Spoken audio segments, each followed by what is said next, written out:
that'll wind up being the case on the third record, that some of them will work. But I would like to think that we'll have a quicker turnaround this time, and we won't go 3 years before our next record comes out.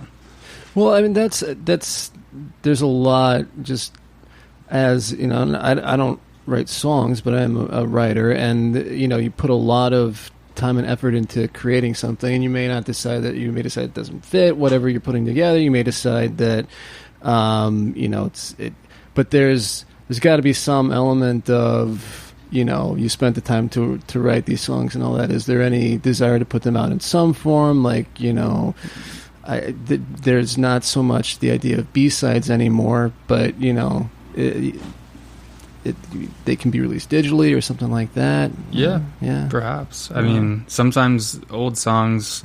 It's funny. On this new album, we have a song called "Hurricane," which was one of the earliest songs we wrote in this process. So, like, you know, we wrote it 3 years ago almost, and we didn't think we were going to use it.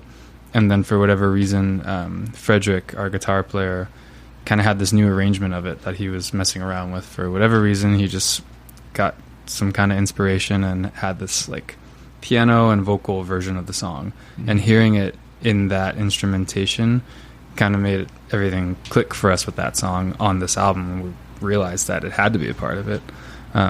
So sometimes that happens, you know, and those songs that we wrote that we were not going to use, like sometimes we can release them, like you said, as B-sides or as like a little EP or something, but other times too it's good to just kind of dig back and listen to old songs and see what they come back around again. Yeah, you know, and it's like, I guess anything else, if you've aged however long, like, you know, things mean different things to you as you get older and have different life experiences. And it's fun going back and listening to old demos, though. We did that on tour. We do it a lot, but there was one night when we were on tour with Andrew McMahon over the winter in Columbus. I think we listened to like 3 or 4 hours worth of old demos and had a lot of fun. Is it ever painful? You know, you go back and like, oh, what were we thinking? No, yeah, I don't think so. That's a pretty good space to be in. There's It's all over the place, but, you know, it's yeah, there's a reason we haven't released some of them for sure. I don't know. It's as a music fan, it's interesting sometimes. Like one of my favorite band is this band called Squeeze, and they had the lead singer for it released like 5 albums worth of his demos that he did for the band, like over a 20-year period or something like that. And it's interesting sometimes to like hear what their thought process is, and then listen to the album version and think about like how that evolved and all that kind of thing. I love when artists release early demo versions. It's like one of my favorite things, and we may have a little trick up our sleeves there. We'll see. Hopefully. What was that guy who released Jasmine or something like that? It was like a demo version. It became huge. He released 2 songs, and it was 2 demo versions, and he like blew up. It was like this big hype around him. Do you guys remember this? It has that running bass now. Huh. He released these 2 songs, and they blew up. And then I don't know the story, and don't quote me on this, but like I think the pressure that he got from that hype of just like releasing these demos, it was like, everyone was just like, you have to release an album, you know, you have to release an album, it has to be this good, it's going to be this good, you know, if your demos are sounding this great, like, it's going to be great, you know. And he hasn't released an album since. like, that's crazy. Have you guys been to Phoenix before? Yeah. It's a difficult time to come out here. It's this hot, but yeah, it's a little crazy. But so how have you found that you guys have been together for about 10 years, almost 10 years now? Because the first album was out in 2016, and you guys had some stuff out 13, 14, singles and EPs and stuff like that. How long have you guys been playing together at this point? 2012?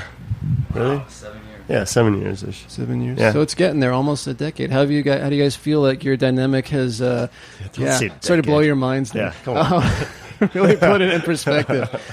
How do you feel that your relationship has evolved though as a band, and as far as how you all play together from when you first met and started making music, and how you're playing now? We travel in our own sprinters now, so we each have our own vehicle. Yeah, if that says anything. No, just kidding. Our own chefs. We have our own chefs, yeah. 5-star hotels, Right, the whole bit, course, tour yeah. buses. We own hotel chains now.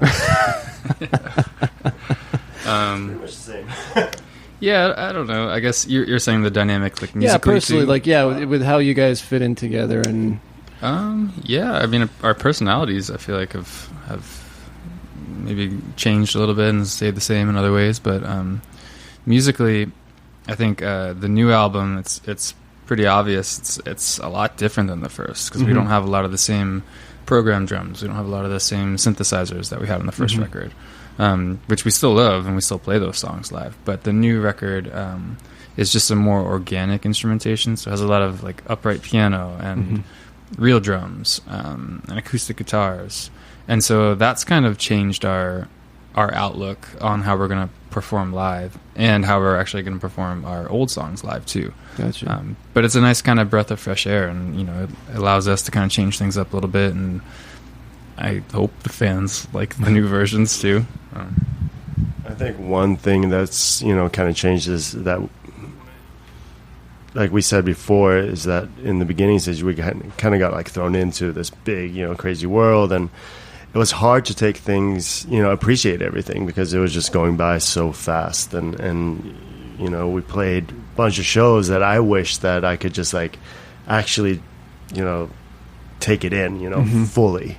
And I think this time around we are a little bit more appreciated, and we're just trying to have more fun with everything, and not take it that serious in the sense of like putting pressure on ourselves. It's about having fun. Music. We write these songs, and it was just like being able to tour and play these songs for people is just like that's amazing right now, and embracing it, and taking every moment for what it is, I think is one thing that I've noticed that everyone is doing.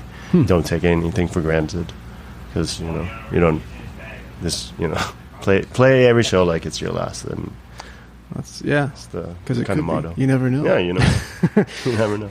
Knock on wood. Yeah. There's a little bit right there. Yeah, maybe. Might be.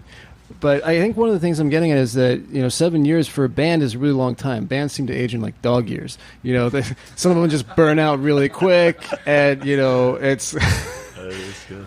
But yeah, I mean, it seems it's hard to keep a band together, especially with a bunch of people with disparate personalities. You're trapped in small spaces together for a lot of the time. Like, how do you guys deal with that? I mean, we were kind of friends before we started a band, so it was just like I think the relationship that we have, like personally outside the band, is important, and we've had our ups and downs, and like you were saying, like bands, it's hard to keep it together, but we're I think we like are genuinely like friends, so it's like it's one thing if you like kind of put together a band and like try to make it work, and everyone has like side jobs, and someone wants the band to succeed more than someone else or whatever, like all that stuff is kind of, we don't really have that. We're just like we're all on the same track, which is I guess maybe rare. I would say so. Yeah, it's pretty cool. We're all we all have found like what we're good at outside of like the music, if you want to call it the business side. So we like kind of like channel our strengths that way, and try to help each other out. So we're all trying to do the same thing. So pulling in the same direction. Exactly. And how have you seen like the audiences growing and everything like that? I mean, you guys, I was kind of checking out your Wikipedia page a little bit beforehand. That's about the extent of my research, but It looks like you started out supporting others, and now you're headliners, and what kind of when you're supporting, you're playing to people who aren't there for you guys necessarily. I mean, you hope to pull in their audience and you hope to get in some new listeners that way. But now you figure as headliners, these guys are coming out to see you. I mean, so how has that shift been over the years? Well, because we've opened up for a lot of bands and like a lot of different genres, and so it's fun to see because our crowd is so mixed. There's young people, there's older people, there's it's so diverse, and it's fun to see them all kind of come together because I guess that's what songs do, and I don't know, fans are great. Like yesterday was amazing. Played at the Troubadour, and we had two openers up. Laura Jean Anderson and Gems were opening up for us, and people came out early. It was such a magical show. I loved it yesterday. It's great. Well, Troubadour is a great venue. I've seen a few great shows there. Gone out to see things there, but Rebel Lounge is pretty great too. So, we're excited for tonight. Yeah, for sure. Should be a good crowd. We always have good shows in Phoenix. It's one of our favorite cities, I think, to play.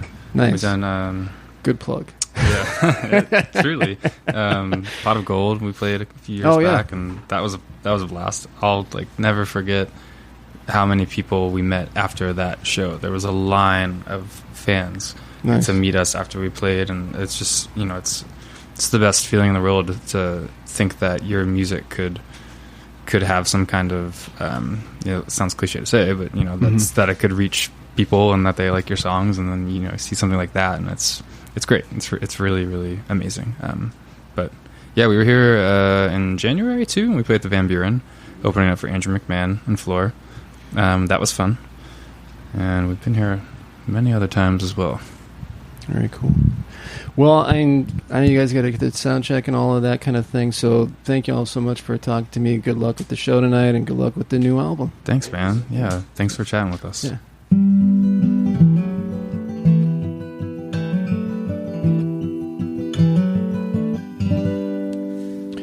All right, that's it. That's the show. Thanks as always for listening. Thanks again to Grizfolk for sitting and talking to me, and be sure to check out their latest album, Rarest of Birds, out on Nettwerk Records, and thank you to the person at Nettwerk who set this up. And thanks if you did listen. I appreciate it. Sometimes I just need to say some stuff, and I fully expect that a lot of people are going to look and kind of fast forward to the conversation, and that's okay too. There's a lot of the, I at times would probably be the person that would go ahead and skip past all of the opening bits. But yeah, again, LTD_engagement on Twitter, LTD engagement on Instagram, LTD.engagement@gmail.com. Thanks for listening, and see you on down the road.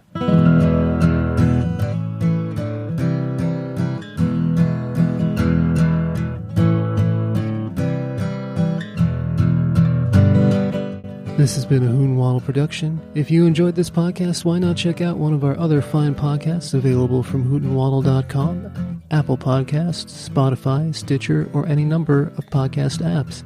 If you'd like to support Hoot and Waddle and get access to an exclusive member-only podcast, receive discounts on merch, and more, go to patreon.com/Hoot and Waddle.